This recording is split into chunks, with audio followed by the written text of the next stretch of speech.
Hey everybody, it's Eric alongside Rod here to talk about MSU's victory over the Rutgers Scarlet Knights at Madison Square Garden, 81 to 74.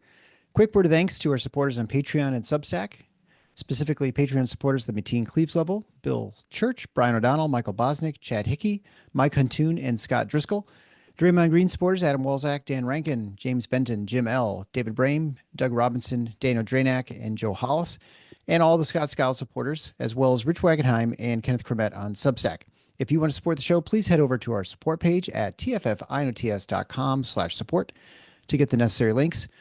Okay, Rod, with the win, Michigan State moves to 17-2 overall, 8-0 in the Big Ten, running a 12-game winning streak now. The win leaves the Spartans alone atop the Big Ten with a one-game lead on Purdue, who's 8-2, and 2 games up on Michigan, who is 6-2. It also guarantees the Spartans their 37th straight winning season. And the game was hard fought, as we expected, with Ace Bailey showed a lot of the signs of why he's expected to go in the top 5. Dylan Harper was obviously injured. He got an ankle injury the last game, which forced him not to start. He played limited minutes, was limited in effectiveness. But surprisingly, bench player Jordan Durkak played out of his shoes. He led the Knights with 26 points. Richardson led the Spartans with a career high 20 points. And Carr was just a monster on the boards, both offensively and defensively. Finished the game with 14 points, 8 rebounds, 3 of them offensive, 2 blocks.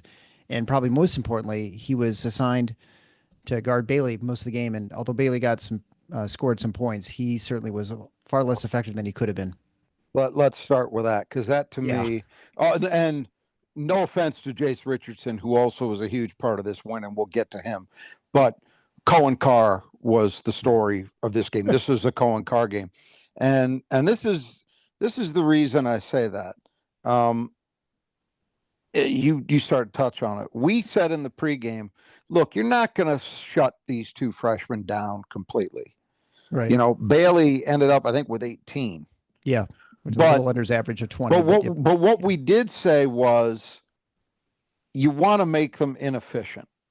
Well, Ace Bailey was 4 for 17 from the floor. And that was with, by the way, hitting a meaningless garbage time 3 right before the horn. So it was actually even worse than that.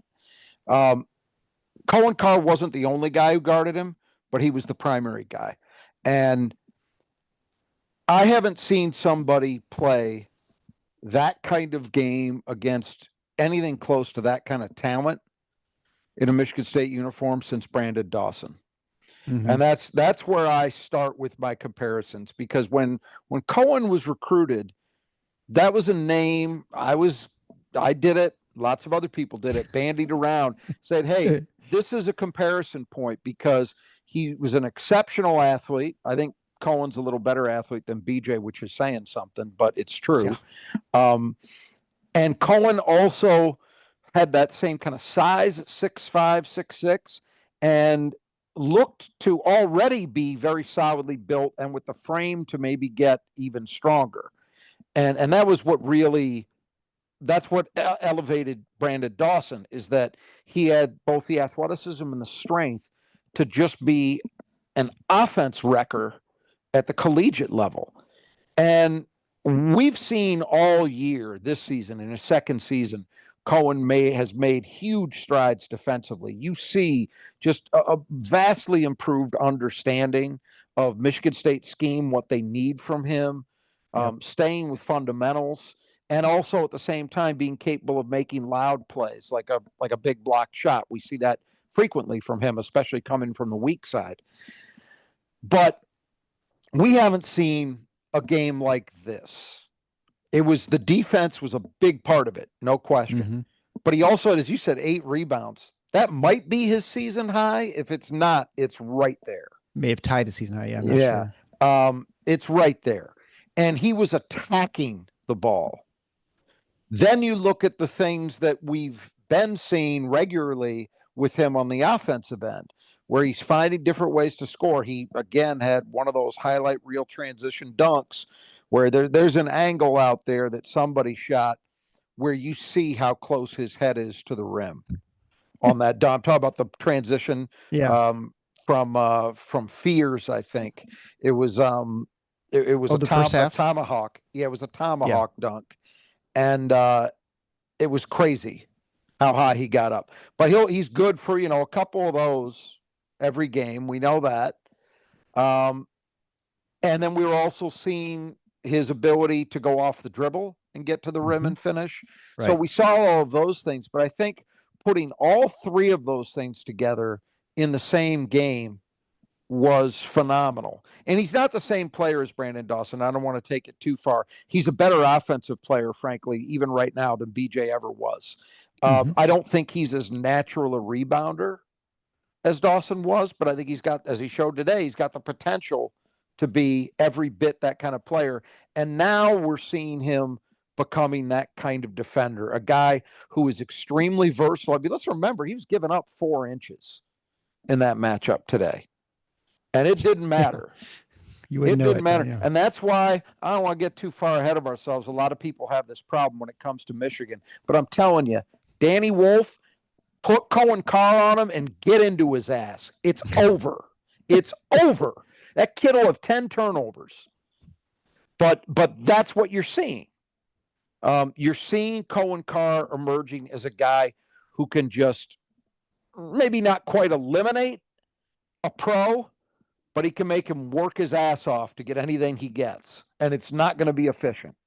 So hats off to him. I mean, I just thought the setting, Madison Square Garden, CBS, Jay Wright and Raph on the call, just all the bright light shining. And he steps up with a game like that against a kid that, as you say, even with the inefficient game, you could watch that and see why Ace Bailey is going to be a top 5 pick and maybe even like top 2. No question. The one shot he hit where he had a double coming at him on the baseline, probably about 15, 16 feet away, and just turned around, shot a turnaround to get away from the double, went up into the jumper and drained it. That's like a Durant shot. There's nothing you can do about that. It was very good defense by Michigan State, but he was limited in those. He got one of those, one. And I think at times too, and this is what I kind of hoped would happen, because I've seen hints of it from him before. For as great of a tough shot maker as he is, you still want him taking tough shots. Yeah. And as a young player, you hope that maybe after, 25 minutes of very tough defense and not getting anything but contested looks, that he'll start to settle and maybe take some bad shots. And I figured he would, because I've seen it from him before. And he did in this game. He took some bad shots and didn't hit them. Yeah. That's the thing. He's good enough that every once in a while he'll hit a terrible shot. But he didn't hit enough of them. Not today. So that's where I start the name of the game. And let's also say this, Michigan State got a 7-point win. It was a competitive game, but basically in the second half, Rutgers, I didn't think was ever really there. No, it was like 5-10. And it was, you weren't sweating it too much. Got up to as high as 13, I believe. Right. And before Rutgers made a run, a little bit of a run at the end when Michigan State got very sloppy. But this was not a great game by Michigan State. No. There are a lot of things we'll talk about that were substandard in this one. And yet you go into a building where the program has not had very much success. Rutgers has been playing better. Yeah, they were missing Harper, but as you say, they got out of Durkak the game of his life. I mean, that was stupid. Like I said, that kid's a sub 30% 3-point shooter. He's an objectively terrible shooter, and you would have thought he was Chris Mullen. So the Dylan Harper stuff, yes, that was a blow not having him, but I think given the game that kid had, let's call it even. Okay. Yeah, we replaced one for the other. Yeah. Yeah. Well, Dylan Harper probably wasn't going to put up more than 26. So, but I didn't think Michigan State was great, other than, some individuals had really good moments, but I think collectively there were a lot of things they didn't do up to standard. And yet you win by 7. You're mostly in control of the game. I mean, it wasn't a blowout, but it also wasn't, oh God, Rutgers has had the lead for a 7-minute stretch either. in a building program hasn't had much success in, national TV, coming in on the 11-game winning streak. You're unbeaten in the league. Easy. We've seen very good Michigan State teams in the past slip in moments like that. So even though we're going to say some things that are somewhat critical, I want to give this team the credit that it deserves, because they found a way not just to win, but to win without really having to sweat. Yeah. Well, I mean, they were down 10-3. I think the opening three were up 3-0, and then they gave up 10 straight. And then I think when they went at maybe 16-1 run, it was a huge long run. It was a long run. And really from there, it was kind of always within 3 to, like you said, 13 points, really the rest of the way. I think Rutgers might have tied it. They tied it up at 28 or something. Late in the first half before MSU went on a run. They led by 3 at the break. Mm-hmm. And then, there were times where Rutgers was certainly within a couple of possessions. So it kind of was in that purgatory between a really tight game and a comfortable game. I guess the best I could say is it never felt particularly uncomfortable to me. And that's a credit to Michigan State for doing that on a day when you didn't play great, and in an environment, in a situation where it would have been easy to have a slip. Right. Well, I mean, and to your point with Carr on Bailey, yes, he did a great job on him. Bailey played 39 minutes. I don't think anyone from Michigan State played in 30 minutes. And so that was definitely team defense on Bailey as well. I know Aikens was on him a lot too. Look, Aikens did a great job when he guarded him. Absolutely. Frankie Fidler, I think, in a stretch. I think Book might have had him. And let's also keep in mind, they were often enough, especially in the early stages of the game, I'd say the first 10, 12 minutes of the game, it seemed to me there was a lot of doubling of Bailey. That seemed to stop. Of course, part of that might have been that, as I was alluding to earlier, I think more it was Bailey getting frustrated and deciding to play more on the perimeter. And when he does that, you don't have to double him. They were bringing the doubles when he was kind of getting, say, 15 feet and in. And he really stopped doing that largely. And I think, again, he kind of, I don't want to be too harsh with the kid, but he kind of cried uncle. They broke him a little bit, I think. Mm-hmm. Yeah, well, he's a freshman. These are things that happen part of your career, part of the learning process. So, as far as other performances for Michigan State of note, I suppose, if it weren't Aikens, I thought played a good game, except offensively, really rough. 3 for 15 from the field. He's finished with 12 points, 1 for 7 from 3. That was really where he had trouble, and then hit a bunch of free throws late, 5 or 6 from there. 5 rebounds, 3 from offensive. I mean, he played a good game, except for just not having a shot dialed in today. He was fine defensively, and because he was part of that effort against Bailey. And look, him guarding Bailey is a joke. But he hung in there. He did it. I'm just being physically. He's given up like 7 inches. But he did his job. He was good there. I did not like his game offensively at all. I think Jaden settled way too much for threes. Way too much. And that's just not when this team is at their best. Yeah. When they're doing that. So I thought his shot selection. Look, when you see a 3 for 15. The story that's told in that is there shouldn't have been the 15. Yeah, right. Because he wasn't dialed in. So you have to be smarter than that. And I just thought he settled way too often. So I was disappointed offensively with his game. Defensively, give him credit. Yeah. They had trouble, and it wasn't just Aikens, but it was pretty much most of the players having trouble getting in the lane. I mean, that's true. There were times they did, and so Rutgers did a really good job walling off and just saying, well, we'll settle for you taking threes, which Michigan State did not hit very well this game. Yeah, but I don't want to. I want to. That's a good point, and Rutgers is we talked about it. Rutgers has been terrible defensively this year, but you could not tell by this game. Now, it sounds funny to say that when Michigan State put up 81 points, right? But Rutgers did play really well defensively. I was impressed, and it was precisely in terms of what you're talking about. They did a great job at keeping Michigan State out of the lane. But off the line until the end of the game. Right. But Jaden Akins was not mostly taking hand grenade shots. No, so no, I'm no, not no, using he that wasn't. as an excuse. No, I agree. But it's an important point to make. Rutgers defensively gave Michigan State the business. And that's what they, look, it's something that's a fairly standard deal for Michigan State teams, that you're going to get a really strong effort from your opponent because you're Michigan State. Yeah. And this was obviously a big game for Rutgers. I mean, they have their choice as to which game to put at Madison Square Garden, and they chose this one. So We that appreciate tells that. you, yeah, no kidding.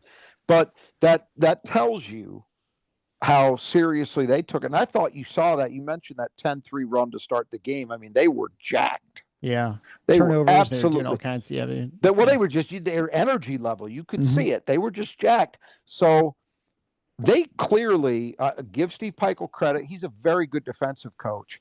And it's why, even given the roster turnover and the youth and all that it's been a little surprising for me to see just how bad they've been defensively. But they were not that today. He got them dialed into what Michigan State wanted to do. If you watch the broadcast, you know that Jay Wright and Bill Rafferty were consistently talking about things Rutgers was doing to take away Michigan State's preferred action in a set.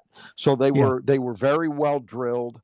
And then individually, as we say, the biggest thing was they just were not giving up penetration very easily.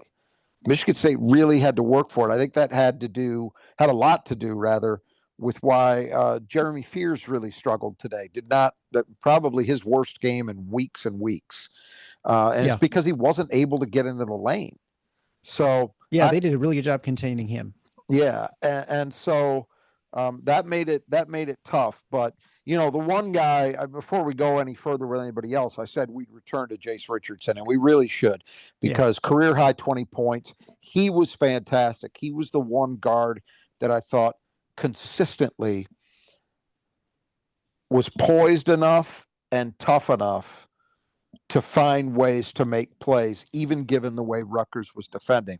I mean, it helps when, 3 for 4 from 3? 3 for 4 from, 3, that helps. 6 for 9, 5 for 5 from the line, 4 rebounds, had, assist, a couple turnovers, one of those early. But he did have a couple sloppy turnovers, but man, other than that, and was really good defensively. He just, he had another one of those plays where I continue to marvel at it.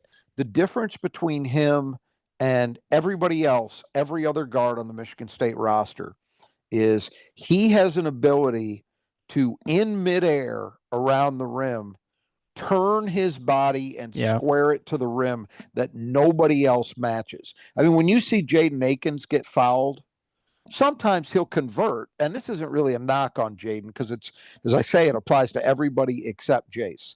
The rest of those guys, sometimes they'll convert, sometimes they won't through contact.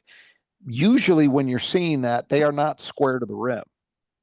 Jace Richardson consistently gets himself squared to the rim when he gets in traffic. And it's why he's got such a high rate. He had, was it 2 or 3 and ones in this game? Multiple and ones. And it sure helps your conversion rate when you get your body squared to the basket. And you just see him do that consistently, even when it's a very difficult thing to do, particularly if you're penetrating from an angle.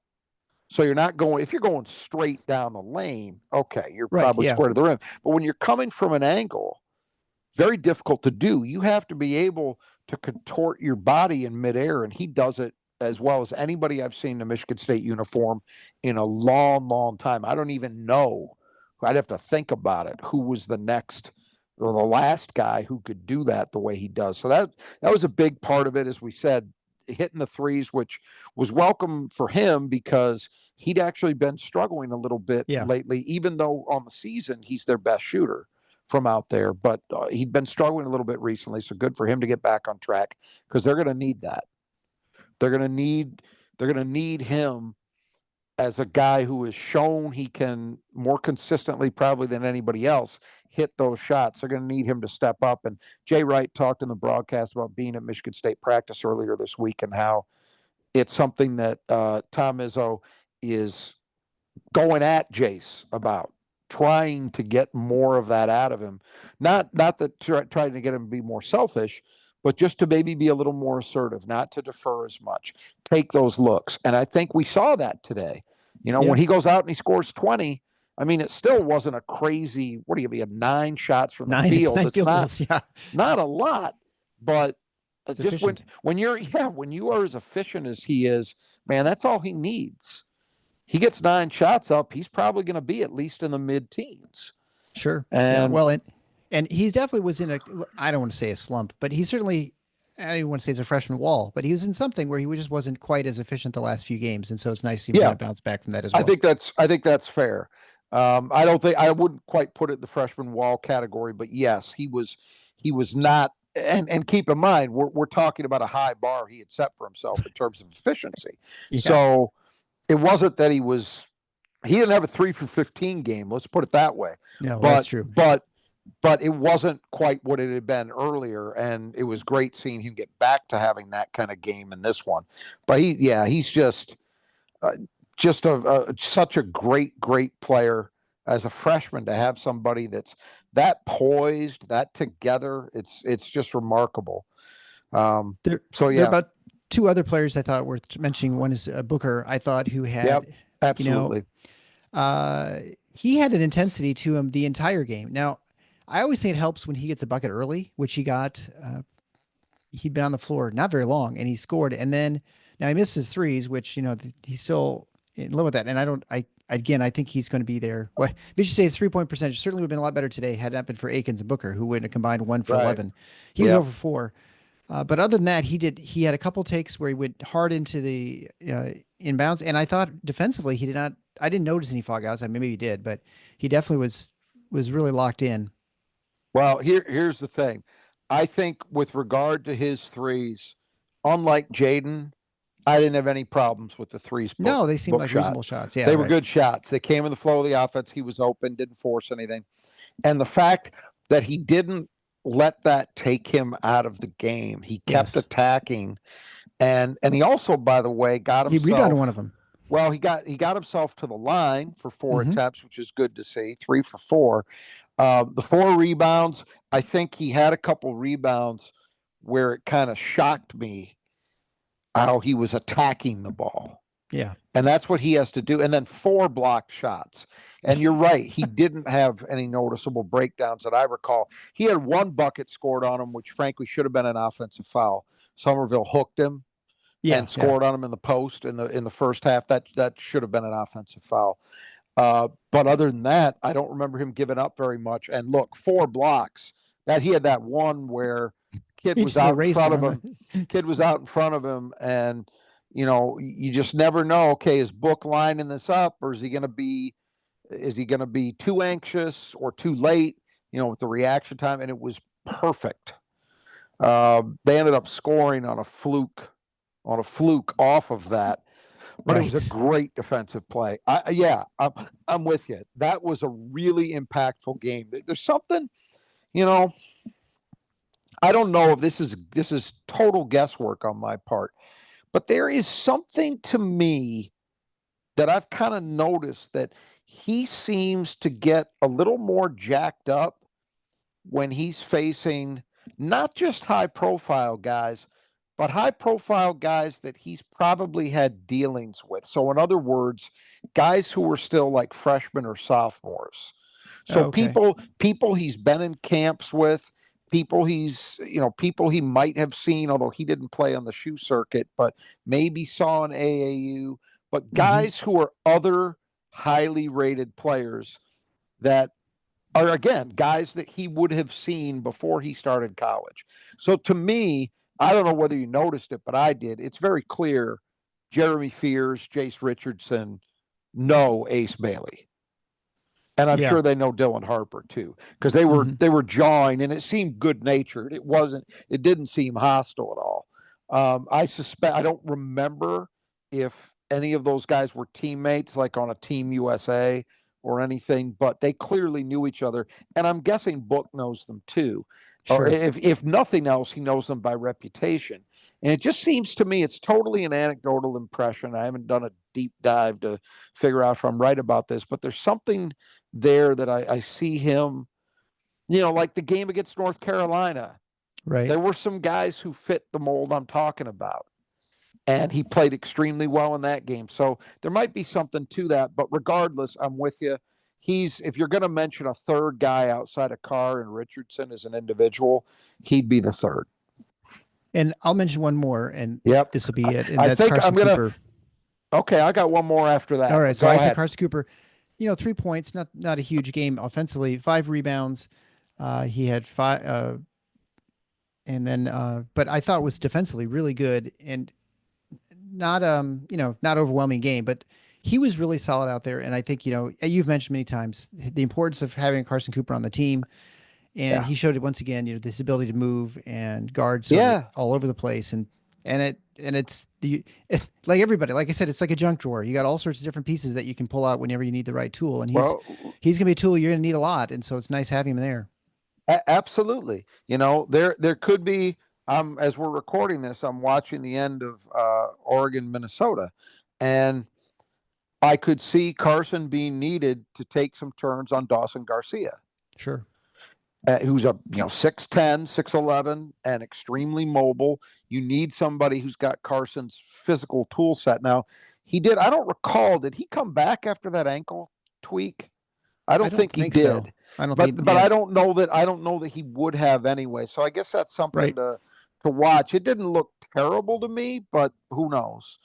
But yeah, I'm with you. I thought he played well. The guy I thought you were going to say was Frankie Fidler. Yeah. And it was not like a huge counting stats game for him. He had 4 points, 2 of 6 from the floor, 0 for 2 from 3, but 2 really good finishes. Didn't get to the line, had 3 rebounds, one of which was a huge offensive rebound. And he's becoming good for like one of those plays per game, it seems, where he just comes in and maybe even surprises you a little bit with his athleticism and his toughness in making a play like that. But the thing that really brought him to the fore for me, I'm going to guess this is a season high for him, 5 assists. Yeah. And he had 2 plays, both on threes, that I thought were backbreakers. One in the first half where he was getting himself into the lane. So he had a little bit of room to work with. And then he hit Richardson in the corner on just a great decision, great feed, hit him right in the shooting pocket.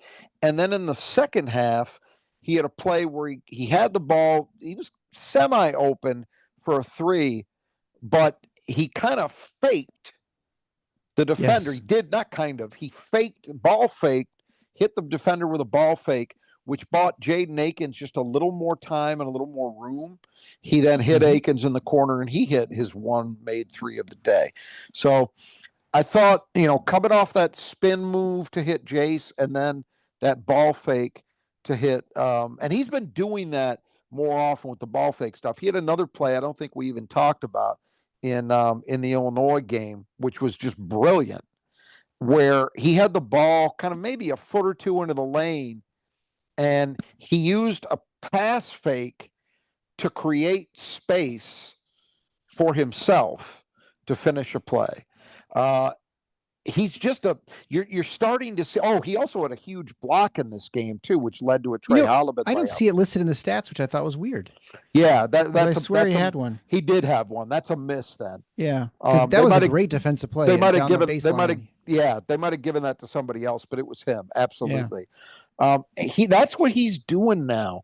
That how many minutes did he play? Not a ton. 13 minutes, 5 assists in 13 minutes. In 13 minutes, you're pretty much guaranteed now, at least for the last 2-3 weeks, you're going to get 2 or 3 at least really impactful plays from him. And you don't know exactly is it going to be a defensive play, because he's made some big steals, he's made some big blocks.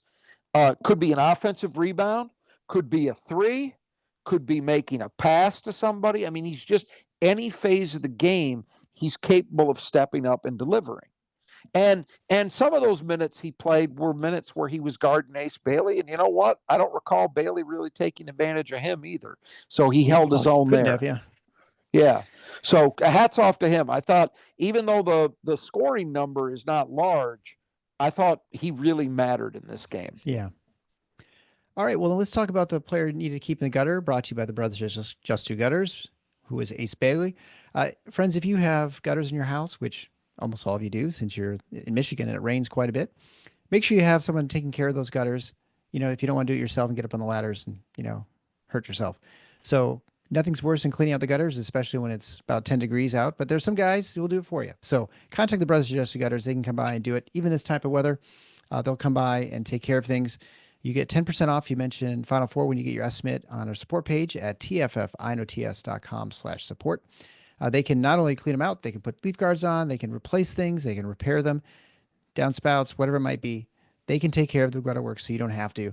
Even if it's at a business, one section of gutters, maybe all the gutters, whatever it might be, they do it. And they just do gutters, so they're specialists in just that.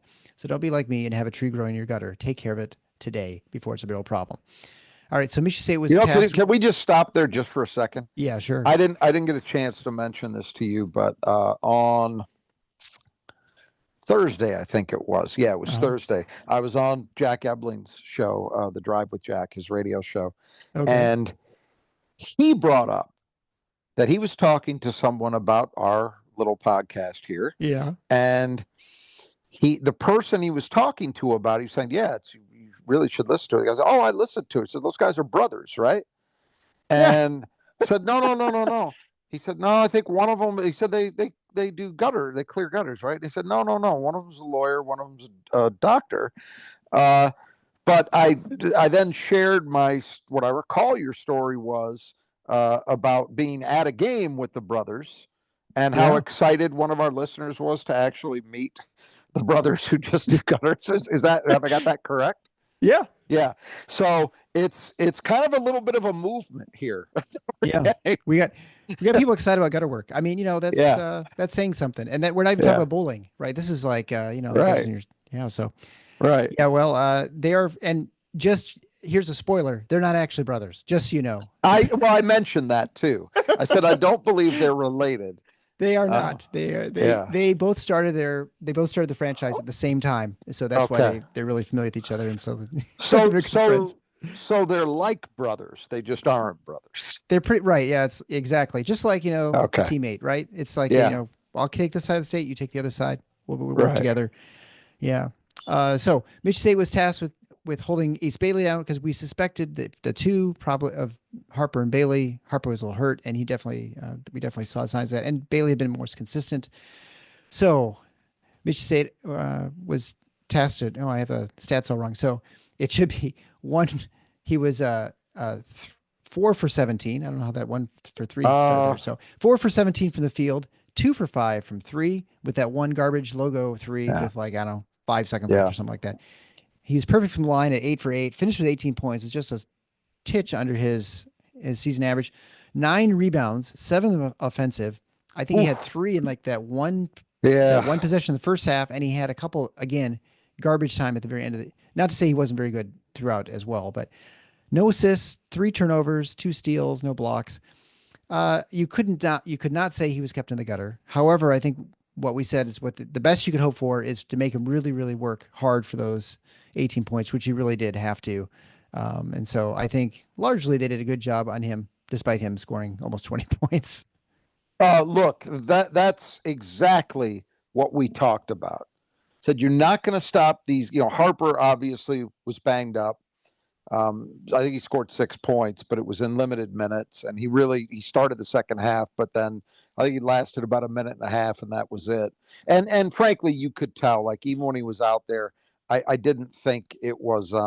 I didn't think he looked together, physically. Right. But I really, really loved what they did with Ace Bailey because it was exactly what we talked about them doing.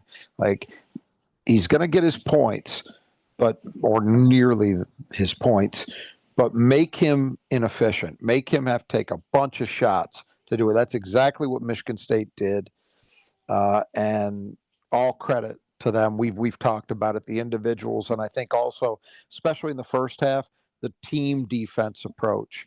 The way Yeah. that when he got the ball inside the arc, he had a four, two sets of eyes, at least four eyes looking at him at all times. And anytime he started trying to back his way into the lane, they'd hit him with a double. And it was not predictable where it was coming from. So I really, really like this is what this team does. We've said this. How frequently have we been in this segment talking about a success story? Yeah, most of the time. Not every game, but most of them. More often than not, we are. And that's a hell of a thing when you could take the other team's option A and limit them the way Michigan State is doing. That's a real credit to what this team has been on the defensive end, no question. Well, you don't get to 17-2 by failing your defensive assignments. Good point. Yeah. All right. So who cleans the glass best in our really dumb competition here between Rod and I, where we try and predict which it was really dumb today. Yeah, it was rough. It's been rough for me here recently. So the Squeegee Squad of Grand Rapids, they will clean your glass best. They take care of your windows. They can do the exterior. They do interior painting right now in the winter, so this is a good time to have them come by. They got a little extra time right now. So get a hold of them. You get 15% off as a listener of the show if you mention Final Four when you go get your windows cleaned or your house painted inside. So if you've made a mistake in a color choice, they can come fix that for you. And although you have to give them a better choice after. They're super professional, super nice. They're the best people to take care of things. They did a great job on our house. And they got up in the ladder so I don't have to, because I'm not a fan of heights, especially once you hit 2 stories. And then certainly in my house, when it gets to 3, there's no chance. 0 chance I'll get on a ladder for that. I don't even know. I suppose my ladder's long enough, but there's just no... I can't imagine trying to extend it, and then I'm almost certain if I try to extend my ladder and like put it against my house, I could go through a window or something like that. So, anyway, have someone else do it so you don't have that problem. All right, so it's now 9-6. You're up 3. You're in a heater 5 in a row. I need a heat check at some point. You had Kohler and Carr. Kohler only with 2. He barely played. He only played 11 minutes because of foul trouble early, and then I actually forgot that I had Cohen. I thought I'd lost. Well, let me amend what I said. This is great. No, we were watching the game, and my wife always asks me, and I'm like, I just don't remember. It'd been like 4 days. If it's more than 1 day, the chance of me remembering is pretty slim. That's why I started writing down. And so I thought you had Kohler. I thought you had Sapala, and I think you probably just said, well, I'm not going with Sapala or something like that. Oh, yeah. Yeah. So Kohler had 2, Carr had 8. Which I was looking up earlier. That is his ties his season high. He had 8 against Florida Atlantic. Yeah. And then Cooper and Fidler.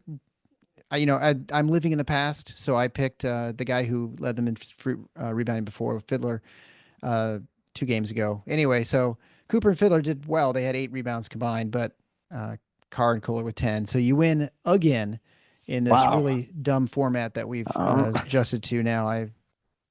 Actually, the Kohler rule has not really panned out. I mean, had we just stuck with the original, we'd have had. It'd be tough to get the second guy right. But what's become difficult about it is with him is it's really a function of minutes. I mean, yes, he was in foul trouble in the first half, and then in the second half, they had just found some other things that were working. They went small a lot in this game. Yep. Because Rutgers was going small. We mentioned Book played very well, so he was out there. Cohen was obviously a huge factor. So Jackson only played 11 minutes. That's got to be his least amount of playing time in weeks, maybe all season. I don't know. Maybe, yeah. So that was really what did it to him, unfortunately. But yeah, well, I really do like this format. We should have started the year with this. Yeah, it'd be like 15-0 right now. So all right, well, it's 9-6. I mean, there are plenty of games left. We're barely past absolutely, halfway point, so absolutely. We've got a lot, and hopefully we have a lot of postseason games as well. So this may go. I mean, this is the means of going a long way. So, all right, so I'll have to figure things out for the Minnesota game, and maybe I'll have to call the coaching staff and see who they're going to give them more minutes to. Although I'm fairly certain there's no way they'd know. They don't know. They don't know. All right. So finally, the keys of the game brought to you by Nudge Printing. If you want really cool, comfortable, great Spartan apparel, go to Nudge Printing at nudgeprinting.com. You can get that today. get ordered and get 20% off as a listener to the show if you just type in Final Four in the coupon code when you make your order. Game Brittany, great Spartans, based out of Portland, so you're buying local. Great Michigan company. It's one of the only companies outside of the big players like Nike, Adidas, and stuff that actually can use that has license for all the Michigan State logos. So whether it's the current ones, the vintage ones, so you can get really cool ones there, or if you like the old Dunking Gruff Sparty stuff, that you can get all that really cool stuff there. Plus of course, all the modern stuff. They're coming with new products all the time, so you can even get on their mailing list. I'd highly recommend that as well.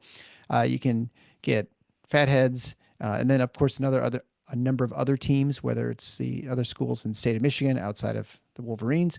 You can also get Indiana and Iowa as far as other Big Ten teams. And I imagine by the time this time next year, I bet Gabe has added a couple more teams in the Big Ten. It'd be my hunch, since he just keeps adding stuff and expanding his apparel empire. So again, head over to Nudge Printing at nudgeprinting.com. Oh, they also have really cool hats too. So, which, Rod's talking about how he's going to be wearing a hat pretty soon, baseball cap, since we're going to get out of winter weather. Interestingly, about hats, my son went to Ecuador for his senior trip for high school, and he brought back an alpaca hat. Have you ever worn alpaca? I have not. It is super light and incredibly warm. I mean, it makes sense, right? These alpacas are sitting at 12,000 feet or something on the size of these mountains, so they don't seem to be too cold. But he put like a regular stocking hat on, and you can feel the wind go through it. That alpaca hat. It's like it's really, really nice. So I'm certain Gabe does not sell alpaca hats, but they're pretty comfortable. All right, so the 5 keys of the game. First key of the game was Madison Square Garden. It's a place that's been a bit of a house of horrors for Michigan State. I think they've only won there once maybe, over 4 in the Champions Classic. They lost the last time they played Rutgers there a couple years ago.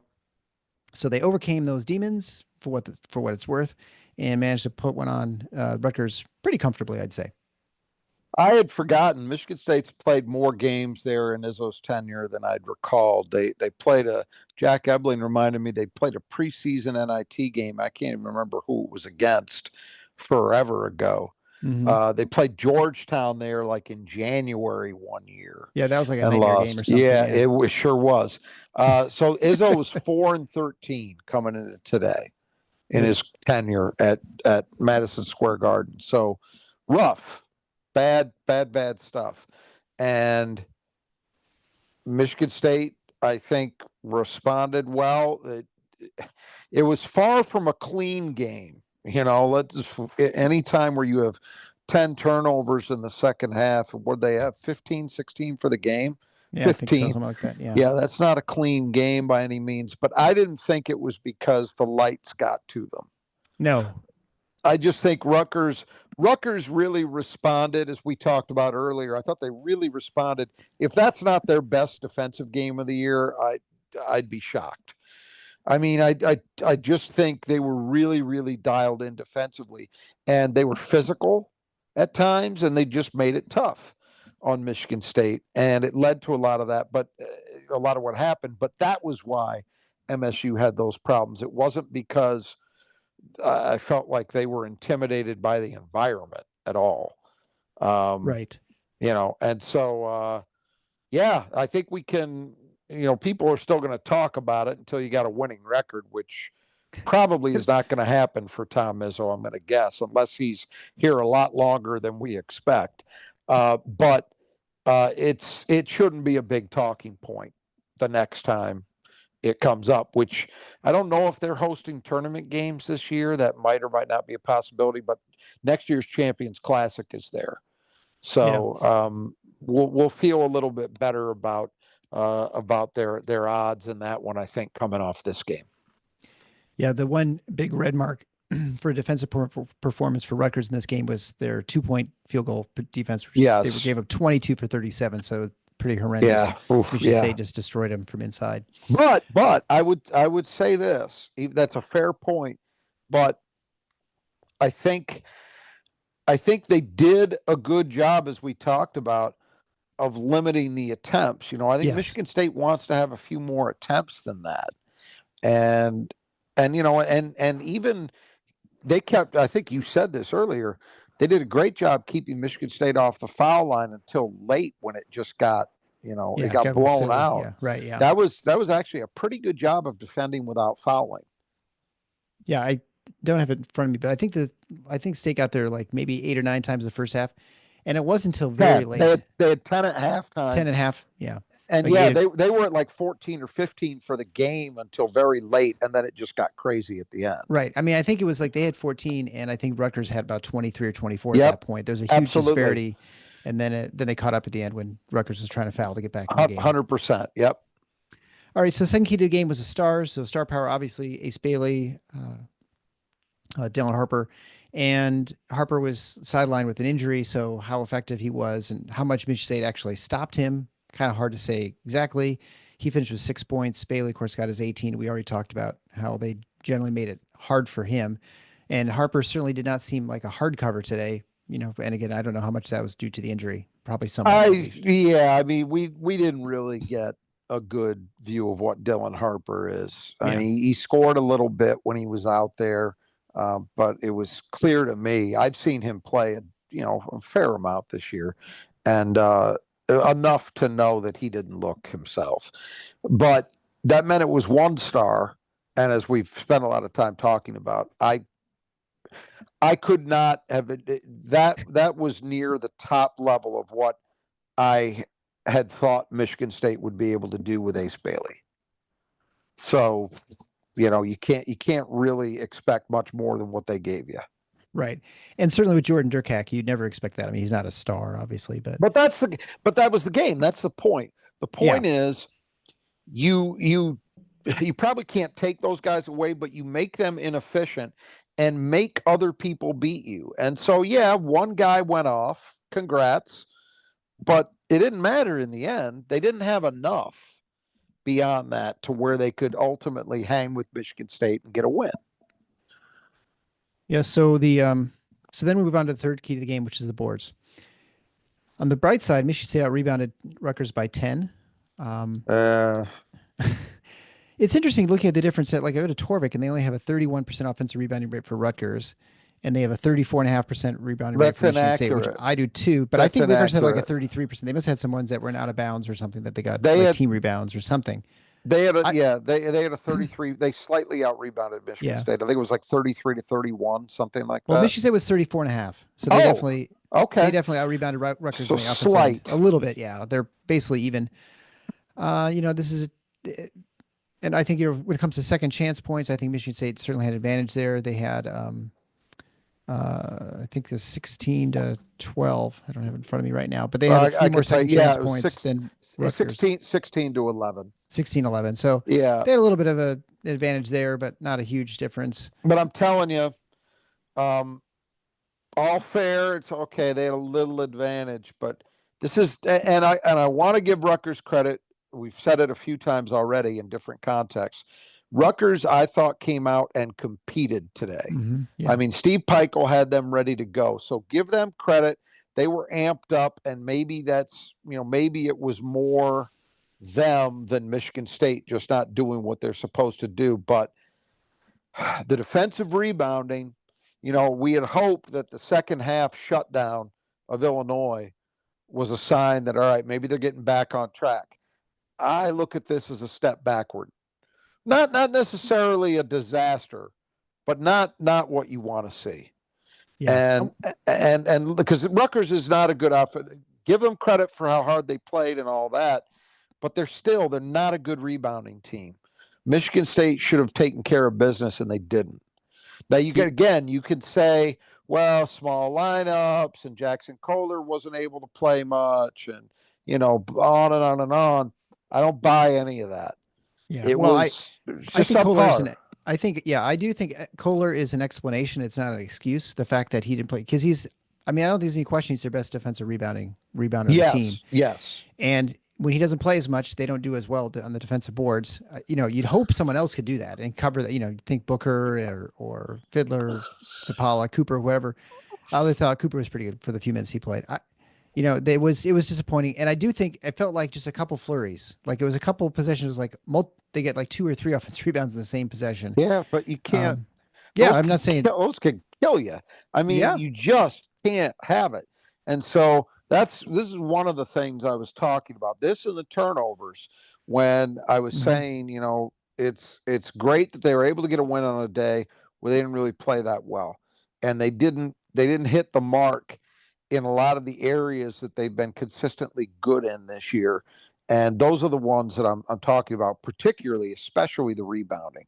Because that just, to me, it really appeared at times. I'm not going to say consistently, but more often than I would like to see. I just thought Rutgers was tougher.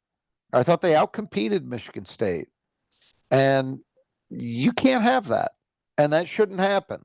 Not with this team, not with the way they've played all year long, the compete levels, the toughness they've shown. You just can't have those moments.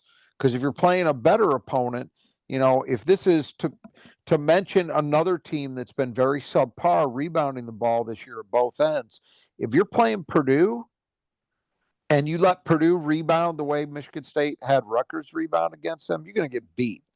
Yeah, because Purdue's going to do all the other things better than Rutgers does. Right. So you've got to start stepping on people's necks a little bit. And this is something that we're noting. We're seeing it show up now, several games in a row. At some point, you just got to say enough's enough and shut it down. We'll see if they can do that. So the fourth key of the game was playing downhill. This is something that we kind of mentioned that Michigan State had some trouble doing today. Although I guess you could say they had 42 points in the paint to Rutgers 26, so they definitely had advantage. That's something of a reflection of playing downhill, getting into the lane, and finishing. Yeah, I would say, and we've talked about before, Michigan State, it's so impressive how much better they are at finishing through contact this year than they have been in recent years. I mean, Carr just gets, blasted, and he still, seems to have total control. And then, as you mentioned, Richardson able to square up every time he's going to the lane. Yeah, it's when you look at that points in the paint total, it does tell a better story than it felt like watching it. Because what it felt like was that there were a lot of possessions where Michigan State just wasn't able to really get into what they want to do. They weren't able to get the ball into the lane. The guards were kind of being stymied. And that's what it felt like a lot of that game. But then you look at the points in the paint total, and we know not much of that came off post-ups. So it's the ball getting into the paint via the dribble or the pass, mostly the dribble. So, not as and also, of course, this usually gets reflected in the free throws attempted. And while the final number looks pretty healthy, where they have 26 attempts, again, that didn't feel like it came the way they normally do. No. Because a lot of Michigan State's free throw attempts this year, where they've had these good totals, for whatever reason, they haven't been in a lot of games where opponents were playing the foul game late, right? Yeah, well, you're up like 6, 7, 8 points. You right, can't, yeah. And artificially inflating the number of attempts, so to speak, rather than Michigan State earning them, let's say. But today I felt like it was more of the foul game that inflated it a little at the end. So I don't think Michigan State was able to put Rutgers defense under the same kind of pressure that we're used to. Go back to last Sunday at Illinois and the amount of pressure Michigan State's guards put on Illinois' defense. And it was not what we saw today. Right. It was not of that caliber. So. Well, and then finally, the fifth key to the game was the tempo. Michigan State to play fast, to undisciplined team, get some transition points. And, we mentioned 42 points in the paint. Well, 21, 15 edge and fast break. Most of those were twos. I think they may have had 1 3 in a transition, but I feel like 18 of those were, dunks or layups from the transition. So that contributes obviously to points in the paint too, and playing downhill. But I thought they did a pretty good job. They definitely put a lot of pressure on Rutgers, and the only problem is that they turned the ball over a decent amount of times, because Rutgers did have a little edge there, 15-9 points off turnovers. Yeah, it was okay. The point total, fast break points, is on par with what they've done this season. So certainly not a failure. But it just felt, as you say, they were a little loose, and maybe that prevented them from having quite as many opportunities as you would have liked to have seen. Right. But all in all, I can't complain. But it's funny because it felt like, I'm not going to say it felt like an old school Pikel game at the rack where you're struggling to score 60, but it didn't feel like an 81 point kind of game to me. I don't know how you saw it, but No, I'm still shocked how many points this team scores because it never feels like they're scoring 80 points until I look up like, wow, they got through with the free throw. well, Now they were helped by the line at the end, with Rutgers a little bit, so that helped them get number to yeah, 80. But they still score a ton of points for a team that shoots really not well from three. I mean, I think we could safely say that at this point in the season, there's not a good 3-point shooting team. They're maybe average, you could say at best, they and had still to they score had that many. they had 26 points under 4 minutes to play in the first half. All Right. right. And so from that point forward, they scored 9 the rest of the half because they had 35 at the break. And then, so 9 in like 3 minutes and change. And then whatever it Yeah. would have been, I guess it would have 46. been 46. Yeah. Yeah. In the second half, it didn't feel that way. But, one thing to note when you look at the way they played by half, Michigan State in the second half was 60% from the floor. That's So pretty the good. first half, 39%. Second Yeah. half really turned it up. And I do think too, it's something we haven't really mentioned, but you do have to wonder when I look at a number like that, was that maybe the impact of Michigan State's depth Yeah, I and was going to say, and especially later in the season, right? As we move further in the season, those wins well, accumulate that, quickly. yeah, but even just in this game, Yeah, yeah, that too. and that Rutgers kind of got worn down a little bit, and then as the game kind of bleeds along, all of a sudden Michigan State's finding themselves getting easier scoring opportunities, better shots, uh, as a result of the opposition just being a little tired. Yeah, You I know, mean, I and I think another thing which is not really related to that. But I was just thinking that when I was watching the game is it's near the end of the game, Rutgers started pressing a little bit, trying to either both in the yeah, just over the timeline, but even before. And it's amazing how easily Michigan State could break that and really could have scored had they not been trying to bleed the clock a little bit. But they were getting really easy, look almost like a fast break, which obviously it is when you're yeah. so. Any other final thoughts about the game? I think, this now obviously moves Michigan State to 8-0 in a strange sort of result of the schedule. They only had they were 7-0 last night when Purdue played their 10th game, and Michigan State was 3 games behind them as far as the schedule in the Big Ten, just because of I suppose, just expansion of the Big Ten and just how Yeah. all these times you have to play. They now have a 1-game lead on Purdue since Purdue's 8-2, so they, it's 1 game back, and then Michigan's 2 games back, and Michigan just got obliterated by Purdue. It certainly feels to me like it's a Michigan State Purdue Big Ten right now, but maybe it might still be a little early because I think we need to see Michigan State play a couple bigger teams too. I mean, the next games against Minnesota home should be a win. Then if you're 9-0, then you head Well, out west, and we'll see what happens. But Minnesota is starting to play well all of a sudden. I just got done as we were recording this, watching them beat Oregon at home, and briefly about Oregon. I don't know if on the last podcast I called them a fraud because You weren't sure. You were like, I think they might be. they lost 3 home games, but this solidifies it. Fraud. Yeah. They're 5-4. They're out. They're not winning a Big Ten title. They got more of these Eastern trips to come, and credit to Minnesota, right? 3 straight wins. They're now 3-6. So I feel great for Ben Johnson. Yeah. They're over the He Mendoza seems like line a there. good guy. They're getting themselves in position where they can think about maybe playing in the Big Ten tournament. I mean, 3-6, that is a huge, because that puts them, yeah, Well, that definitely puts them out. they're in position. I'm not They're sure like about in the 10th tie. place or something now. Yeah. Not 12th. quite that high, but I'm not sure how the tiebreakers would work right now. Oh, yeah. But It's pointless to worry about it at this stage. But they are in position at the yeah. moment to maybe get themselves into that tournament, which is a big deal given where they were. But yeah, that's a game that at home, even with Minnesota having played well, I'm actually kind of happy they won this game because that's 3 in a row now. Yeah, you could say, well, they're hot, they figured it out. I would say they're likely to have lay an egg. Because maybe helps seriously, Michigan State maintain some focus going to that game too. So if Michigan, right, absolutely, Michigan State will take them seriously. Let's assume Michigan State wins that game just for the sake of discussion. So that would make them 9-0 heading to the West Coast for the 2-game swing in Los Angeles, which we're going to be there for. And Jack Ebling, I was aware that it was getting close, but I wasn't actually locked in on how close Tom Izzo is to breaking Bob Knight's record for wins in the Big Ten.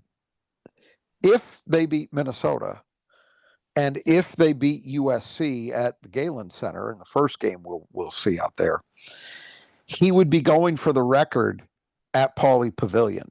Yeah. Against UCLA. That would be a hell of a thing. Yeah.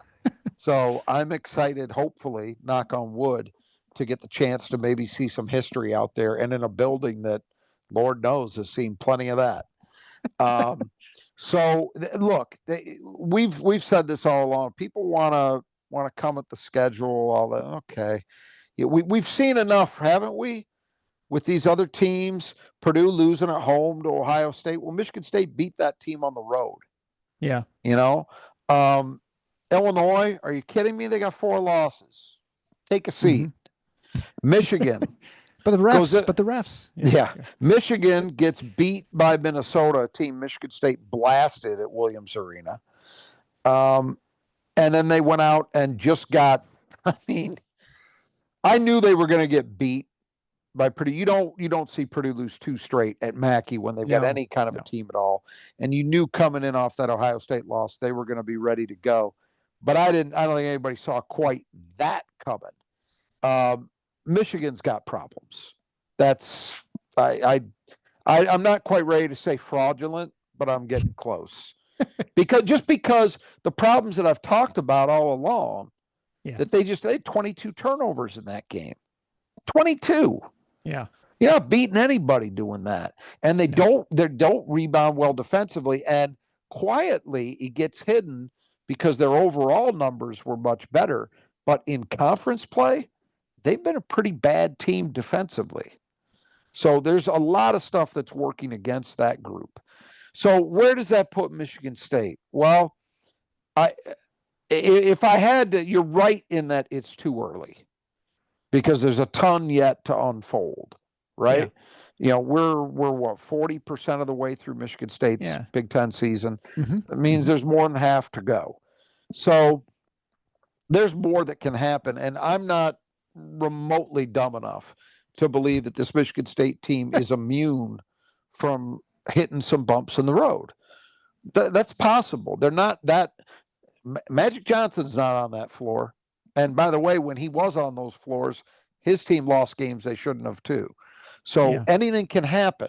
But right now, I would say to you that I kind of agree with where you were going. I think right now, Michigan State and Purdue have the best claim to being legitimate contenders. And I will give Michigan State an edge on Purdue at the moment for 2 reasons. I think they're a more complete team because Purdue has made great improvements on the defensive end, and they've been good offensively all year, but they don't rebound well. And that's a problem. It's going to be a problem for them when they face a Michigan State, when they face an Illinois.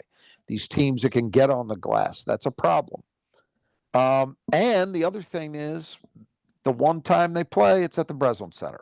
Yeah, right. And even these last couple of years where Purdue had, arguably the 2 best teams I've seen them have in the period that I've been watching them, which is actually saying something, because there have been a lot of great Purdue teams. But there's a good argument that these last 2 years have been the best they've ever been. Even those years, Michigan State was right there in the games at Breslin. Right there. So home court makes a big difference in that series. So right now, with the understanding that there's absolutely zero baked in and you've done nothing of major consequence yet, I think those are the 2 teams that look the best to me. And between the 2 of them, you would say Michigan State has some advantages. Yeah. But that might or might not hold up. They might be the tier 1A at this point. I Those think two. so. I think so. I think so because we're done. I've officially after Illinois got their asses handed to them by Maryland at home. I think the world needs to officially stop talking about ceiling. They need to forget the word ceiling and potential when it comes to Illinois until further notice, because they have 4 losses in the league. 4, 2 at home. Who are we kidding? And you can talk about excuses and all that. Doesn't matter. Nobody cares. Go out and win a game or shut up. And Brad Underwood needs to learn how to shut up. I'll say that. I wouldn't hold your breath. You may. I wouldn't either. Turn blue pretty quick. He's still talking. They get blown out by Maryland at home, and he's still talking about officiating. It was unreal to me. Yeah. I've been talking to the league office. What are you doing? You're not serious. So anyway, a little bit of Illinois news too is that it turns out he has mono. Wow! So he's probably not going to ever be back to himself the rest of the season. Most likely, that's a big blow. That's a big blow. I think he probably will play. I don't know. Maybe they think it's a little too much contact. They may not want to play. I don't know. You just never know with it. I mean, I don't know about you. I had mono seems to be a college thing, obviously. Yes, it tends to be something that happens in high school or college. I had it my freshman year of college, and I was really, because you hear these stories about, oh God, some guy I knew had mono. He had to pull out of school for the semester. I was honest to God, I was pretty much straight within a week. Yeah, like it wasn't markedly worse for me than a flu. It felt very similar. So I would imagine that's fairly common, that experiences are radically different from person to person. So I guess you never know, but you certainly could be right. We wouldn't be beyond the realm of possibility at all that this could be something that either takes him out or at least means he's a diminished version of himself for weeks. Yes. I mean, I think the fair thing to say, well, I mean, I had the very similar experience. I had it when I was my first year of med school, and I was kind of just feel like tired for like a week or something. The one difference is, and this goes for like even the flu, for instance, like someone who really gets, influenza, they do not get back to normal for quite some time. And I say that not that they're like feeling lousy, but that your maximum exercise potential is diminished. Right. And so for you and me, well, fine. We're not, cycling 100 miles a day or doing, playing Division I athletics where we have to expect to, hit the maximum of sort of human potential. So we're not living on the edge, from a physical standpoint. And so for us, we would notice, but for someone who may be an athlete, they just may not have the stamina. They may not have as much in the tank for quite some time. Also with mono, you can get enlarged liver and spleen too, which can put you at risk. And usually they will check for that. And so if that's the case, then you have to avoid contact sports until that gets better. So I'd forgotten sideline about that permanently. Yeah. So that's why. Well, listen, whatever. That's I'm Illinois. not sure. I'm not sure that I'm buying into that, because I remember, about a week, 10 days after I was diagnosed, I was able to go run at IM West. You're telling me that doesn't mean anything? Were you passing people or were they passing you? I guess that's the question. I mean, I'm not saying you couldn't do it. I'm just saying you did personal best, right? It makes total sense that when you're talking about athletes at a peak level, that the implications for that are going to be very different than how you or I feel sitting at a desk. Right. Yeah, it makes sense. Well, that's a big blow. Makes the whole decision to have him sitting on their bench in that Maryland game even weirder. He's not infectious at that point. He's not. I understand, but even so, would he be better off getting rest? I mean, that's the prescription for mono, right? I mean, it doesn't really matter what you do. Actually, mono, you just kind of You just got to you just power through, right? You just make sure you're hydrated, whatever. Anyway, that just as a quick reminder too, as we've alluded to a number of times, we're going to be out in Los Angeles to see the USC-USCLA games. We'll be at the pep rally, which I, again, forgot to write down before the start of the show, but there's a pep rally with the Alumni Club of Southern California. I think it is. So you can look that up. It looks to me like it's actually sponsored by the Spartan Fund. Oh, okay. And it must be in conjunction with the Alumni Club. Maybe that's who they sent it to, because I know the Alumni Club's involved in some way. it's at a facility on USC's campus, but I believe it is a ticketed affair, right? It is a ticketed So affair. yeah. So you want to come say hi or whatever, we'll be there too. And then we'll be at the games, obviously. I don't know, might have to make like a sign, like, what is it, 711 wins? Is it, or 714 or something like that for Izzo? I can't remember what the Well, number is. you mean for the record? For the record. No, it's Big Ten wins, so I think Oh, it's Big Ten, so I it'd be think much it's less than. think it's 353. Okay. I think.